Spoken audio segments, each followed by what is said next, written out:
अस्सलाम वालेकुम। कराची वालों, सिर्फ 10,000 माना में आप भी इस तरह के फ्लैट के मालिक बन सकते हैं। जी हाँ, सबसे पहले मैं आपको फ्लैट का विजिट करवाता हूँ। शानदार किस्म के लग्जरी फ्लैट आपको मिलने वाले। ये देखिए, पहला रूम आ गया, इसके साथ साथ शानदार किस्म की ये विंडो आ गई, इसके साथ एक अटैच वॉशरूम आ गया। वॉशरूम में भी आप देख सकते हैं टाइलिंग का जबरदस्त निजाम दे दिया है। इसके साथ साथ आपको दूसरा रूम विजिट कराता हूँ। तो ये आ गया इसका दूसरा रूम।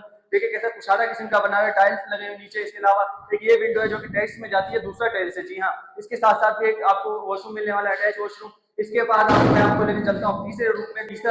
तीसरे रूम में भी आप देख सकते हैं उसी तर्ज का बना हुआ है सेम। और यहाँ पे भी आपको एक जबरदस्त सा वॉशरूम मिलने वाला है, अटैच वॉशरूम। इसमें भी आप देख सकते हैं टाइल्स लगे हुए हैं जबरदस्त से। और ये वाला जो गेट है ये खुलता है टेरिस में। ये आप देख सकते हैं कैसा खुला है, ताजा दम ताजा हवा आ रही है, यहाँ से आप ताजा ताजा हवा ले सकते हैं। इसके अलावा ये पाइप वगैरह लगे हुए हैं जहाँ पे आप अपने गीजर वगैरह रख के अपने ठंडे गर्म पानी का निजाम बहाल कर सकते हैं। यहाँ पे आप देख सकते हैं किचन एरिया, ये शानदार से किचन एरिया का एक पोर्शन दे दिया गया है। इसके साथ साथ ये आगे इसका मेन गेट जो कि एक लॉबी भी खुलता है, शानदार किस्म की लॉबी बनी हुई है। ये सब कुछ आपको मिलने वाला है सिर्फ और सिर्फ 10,000 रुपए महाना में। जी हाँ, और इसकी डाउन पेमेंट की बात की तो सिर्फ और सिर्फ 2 लाख रुपए की डाउन पेमेंट है। तो कराची वालों इतनी जबरदस्त सी ऑफर आपको दे रहा है सिर्फ और सिर्फ अल्लूर का। जल्दी से जाके इनसे राब्ता करें, इतनी शानदार सी ऑफर से फायदा उठाएं।